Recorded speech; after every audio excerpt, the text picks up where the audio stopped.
क्यों है? अब तक वो मौन क्यों है?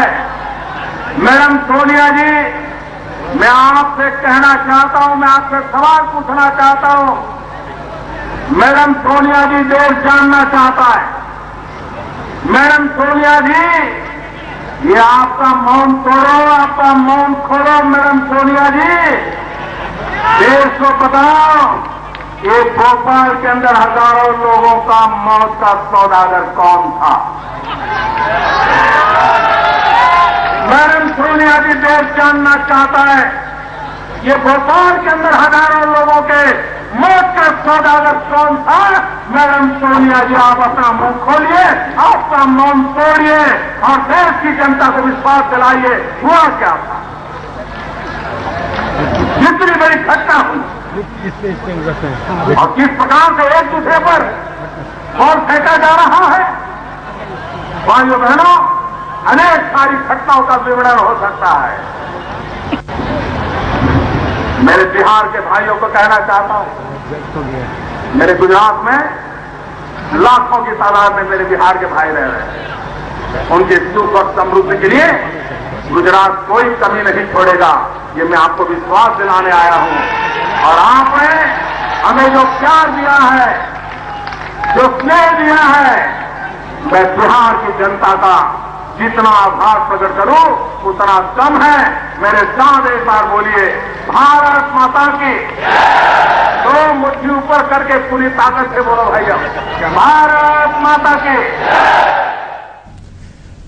तो पटनानी अंदर नरेन्द्र मोदी खास કરીને ગુજરાતના વિકાસની પ્રશંસા કરી, સાથોસાથ નીતિશ કુમારના કામગીરીની પણ તેમણે વખાણ કર્યો।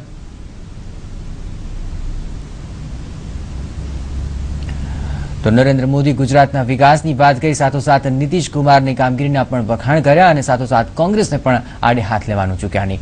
તો આજે નરેન્દ્ર મોદી પટનાને મુદ્દે ખાસ કરીને સભાને સંબોધિત કરી અને ખાસ કરીને ગુજરાતના વિકાસની વાત કરી, નીતિશ કુમારની કામગીરીની પ્રશંસા કરી, કોંગ્રેસને પણ આડે હાથ લેવાનું ચૂક્યા નહીં। ખાસ કરી તેમનું જે વક્તવ્ય રહ્યું તેની પર વધુ વાત કરી રહ્યા છે TV9 સંવાદદાતા ખુશ્બુ તલાટીજી। ખુશ્બુ, ખાસ કરીને આજની જે સભા રહી, ખાસ કરીને નરેન્દ્ર મોદીનું વક્તવ્ય જે રહ્યું, કયા ખાસ મુદ્દાઓ રહ્યા?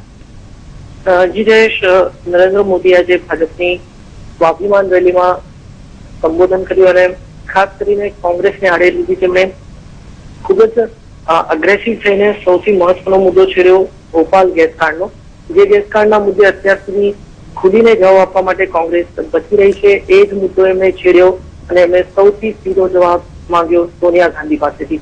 મોદીએ તેમના વક્તવ્યમાં સ્પષ્ટપણે પૂછ્યું કે ભોપાલ ગેસકાંડ મામલે સોનિયા ગાંધી ચૂપ શા માટે છે? શા માટે સોનિયા ગાંધી હજુ સુધી એ સ્પષ્ટતા નથી કરતી કે ભોપાલમાં થયેલી ઘટનાના મોતના સૌદાગરો કોણ છે? તેમણે સ્પષ્ટપણે સોનિયા ગાંધીને આ મામલે દેશમાં લેવાનો પ્રયત્ન કર્યો છે। એટલે હવે સ્વાભાવિક લાગી રહ્યું છે કે આ જ મુદ્દે કોંગ્રેસની દ્વિધા ખૂબ જ વધી રહી છે, કારણ કે અત્યાર સુધી કોંગ્રેસ કંઈ પણ સ્પષ્ટપણે બોલવા તૈયાર નથી અને એવામાં મુખ્યપ્રધાન મોદીએ આ જ મામલો જોરશોરથી ઉઠાવ્યો છે અને એ પણ બિહારમાં।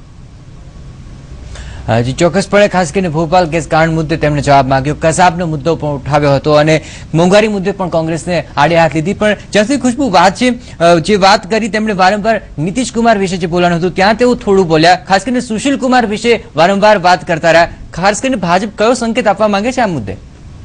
જી, ભાજપ ની જે આ સ્વાભિમાન રેલી છે એની અંદર મુખ્યપ્રધાન મોદીએ એક સ્પષ્ટ વાત કરી હતી કે ભાજપ અને જેડીયુ વચ્ચેનું ગઠબંધન તો રહેશે, પરંતુ એમણે એમના જે ભાષણ હતું, એમના ભાષણમાં એમણે નીતિશ કુમારનો ઉલ્લેખ કરવાનું ટાળ્યું હતું, પરંતુ નીતિશ કુમારની સાથે સરકારમાં કદમથી કદમ મિલાવીને કામ કરી રહેલા સુશીલ કુમાર મોદીના કાર્યના એમણે વખાણ કર્યા હતા। એમણે કીધું કે તેમના શાસનમાં ખૂબ જ સારા કામ થઈ રહ્યા છે બિહારમાં અને એમણે અમુક જે કાર્યો છે એમને ગણાવ્યા પણ, અને સાથે એમણે સુશીલ કુમાર મોદીનું નામ વધારી લીધું, પરંતુ નીતિશ મામલે કંઈ પણ કહેવાનું ટાળ્યું હતું। આ પહેલા નીતિન ગડકરી પણ એમના જે કાર્યકારિણીની બેઠક હતી એમને પણ સંબોધન કરતી વખતે ગઠબંધન સરકાર વિશે બોલ્યા હતા, પરંતુ ખુલીને એમને પણ નીતિશ કુમાર વિશે બોલવાનું ટાળ્યું હતું અને એમના જ પગલે પગલે જઈને મોદીએ પણ નીતિશ કુમાર વિશે બોલવાનું ટાળીને સુશીલ કુમાર મોદીના કાર્યોના વખાણ કર્યા છે।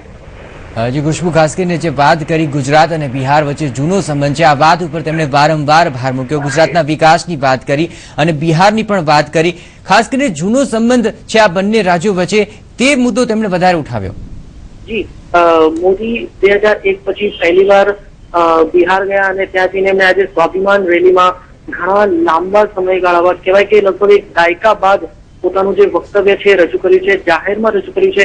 અને એમને તક મળી ગુજરાત અને બિહારનો એક છે એમ કહીને, બિહાર વચ્ચે સંબંધો જૂના છે એમ કહીને જે વાત કરવાની એમને તક મળી છે. એમને ગુજરાતમાં જે વિકાસના કાર્યો કર્યા છે એમની સરકારે, એ તમામ વિકાસના કાર્યો ગણાવ્યા, ચાહે તે ડાયમંડ ઇન્ડસ્ટ્રીની વાત હોય કે પછી અન્ય વિકાસના કાર્યો હોય, વીજળીની ઉત્પાદનની વાત હોય, ગુજરાતના તમામ વિકાસના કાર્યો પણ તેમણે લોકો સમક્ષ રાખ્યા છે. પોતાની સરકારે કરેલા કાર્યોને એમણે લોકોને સમક્ષ મૂક્યા છે.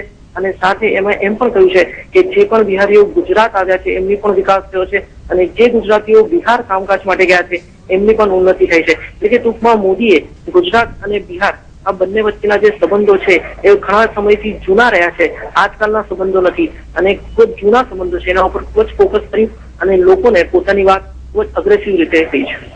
થેન્ક્સ ખુશ્બુ.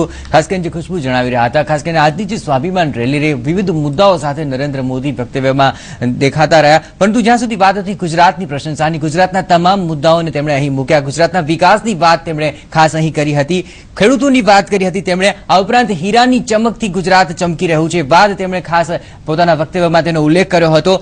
લોખંડમાં પણ ખાસ કરીને ગુજરાત અગ્રેસર છે વાત નરેન્દ્ર મોદી પોતાના વક્તવ્યમાં ટાંકી હતી. ઔદ્યોગિક વિકાસની વાત, સાથોસાથ શિક્ષણમાં પ્રગતિની વાત, અન્ય દેશોને ગુજરાત વીજળી પૂરી પાડે છે, આ તમામ વાતો તેમણે ગુજરાતની કરી. સાથોસાથ જે કામગીરી છે નીતિશ કુમારની તે પણ વાત કરી. અને ખાસ કરીને કોંગ્રેસને આડે હાથ લેવાનું ચૂક્યા નહીં. વિવિધ મુદ્દે કોંગ્રેસને આડે હાથ લેતા નજરે પડ્યા નરેન્દ્ર મોદી.